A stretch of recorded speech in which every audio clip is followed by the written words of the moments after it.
Beaucoup de gens ne savent pas ce que sont les croyances limitantes et quels impacts elles peuvent avoir sur nos expériences. Pour t'expliquer, j'ai choisi d'analyser quelques séquences de l'émission Mariée au premier regard.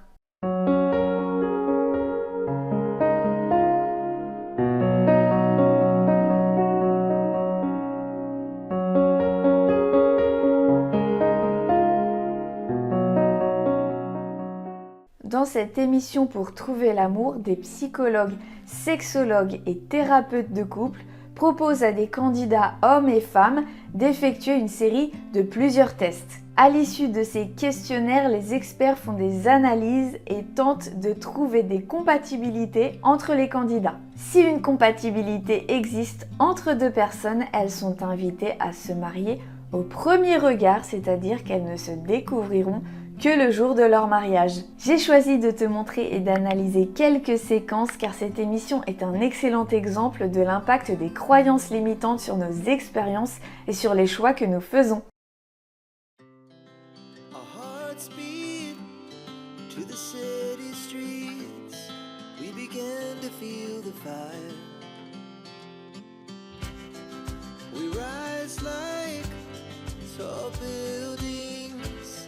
As the chemicals, they take us higher. The night's young, and it's just begun. As she puts her hand in mine, we wanna chase the night, wanna dance to the light, pull the stars from the sky, just two hearts running wild. Never sleep, never stop, as we shout from the top. Running wild.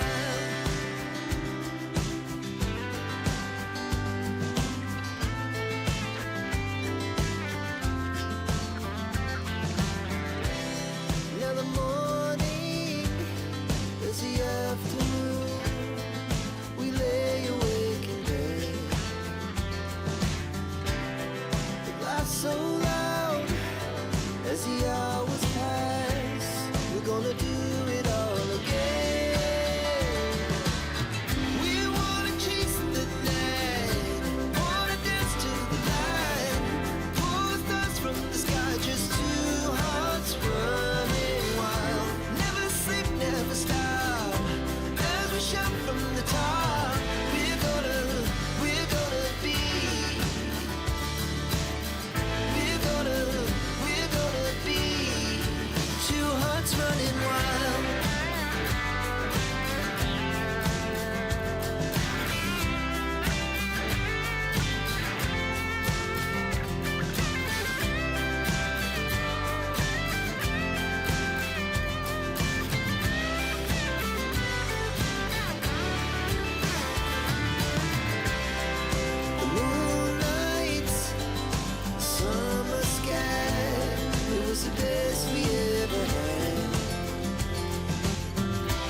Dans ces extraits, nous découvrons une jeune femme, Ophélie, qui souhaite rencontrer un homme avec qui elle pourrait construire une relation durable et stable.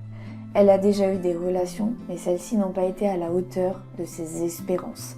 Avec l'émission, elle va pouvoir rencontrer un homme compatible avec elle sur plusieurs points, mais à travers ses paroles et face à l'attitude de sa famille, on peut rapidement identifier qu'elle porte en elle plusieurs croyances puissantes et héritées des expériences douloureuses de sa mère. En voulant la protéger, celle-ci ne se rend pas compte qu'elle a transmis à ses deux filles toutes ses craintes par rapport au mariage et à la vie de couple. Pour elle, tous les hommes sont des menteurs et il faut à tout prix éviter le mariage car il se soldera à coup sûr par un divorce. Ophélie entre donc dans l'expérience avec de bonnes intentions, mais sans avoir travaillé ses croyances limitantes, elle peut se mettre à développer des comportements de protection et de méfiance vis-à-vis de son mari. Voyons maintenant l'extrait numéro 2. Our hearts beat to the city streets. We began to feel the fire. We rise like tall buildings as the chemicals they take us higher. The night's young, it has just begun as she puts her hand in mine. We wanna chase the night, wanna dance to the light, pull the stars from the sky, just two hearts running wild. Never sleep, never stop, as we shout from the top. We're gonna be two hearts running wild.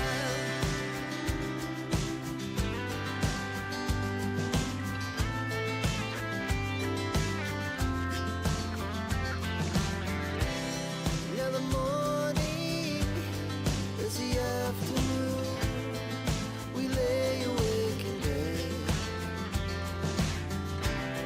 The laughs so loud as the hours pass. We're gonna do it all again.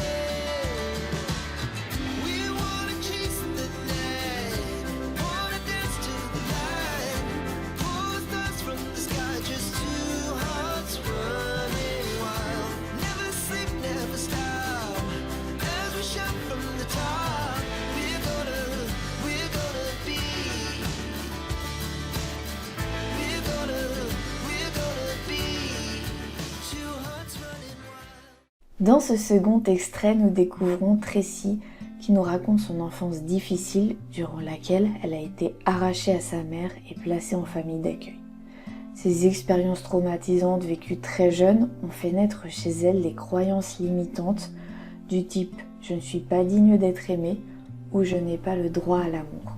Convaincue de cela à cause de ce manque d'amour vécu toute petite, elle adopte des comportements de dépendance affective car sa peur de l'abandon est trop importante.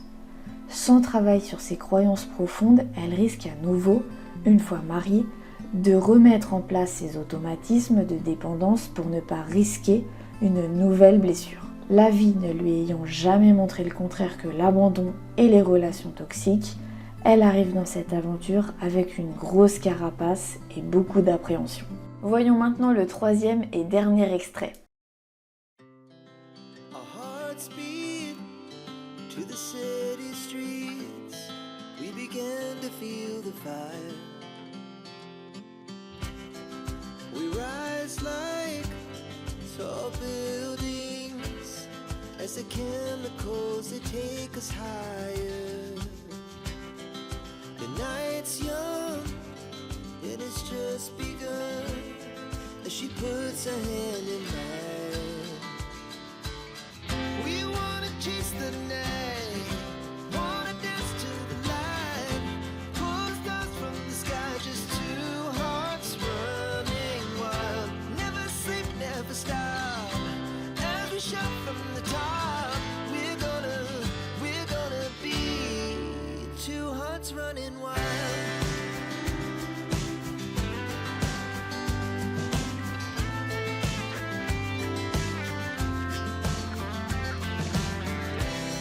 Now the morning is the afternoon. We lay awake in bed. The laughs so loud as the hours pass. We're gonna do it all again.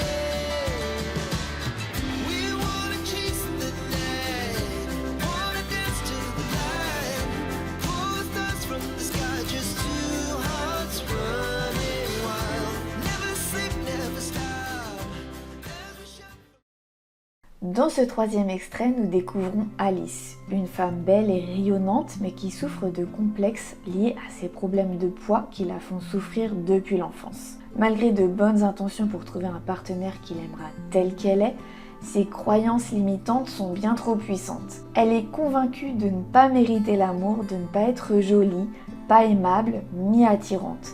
Même en ayant perdu du poids, elle attire à elle un partenaire qui ne l'estime pas et ne la respecte pas. Elle pensait qu'une fois mince, l'amour sain viendrait taper à sa porte, mais on se rend compte que sans travail sur ses croyances limitantes, elle attire la personne qui correspond à son langage intérieur.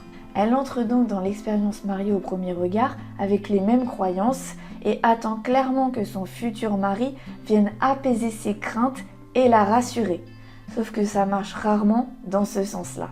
Elle risque de mettre la pression à son futur mari et à la moindre occasion de voir ressurgir ses peurs profondes. Dans cette émission, on peut donc voir que les experts, pourtant spécialisés en psychologie de couple, tentent de construire des couples durables grâce à de nombreux points de compatibilité. En fonction des faiblesses de chacun, ils essaient d'accorder des personnes afin qu'ils puissent s'apaiser, se soigner mutuellement. À mon sens, c'est peu constructif car il manque la dimension énergétique dans la rencontre.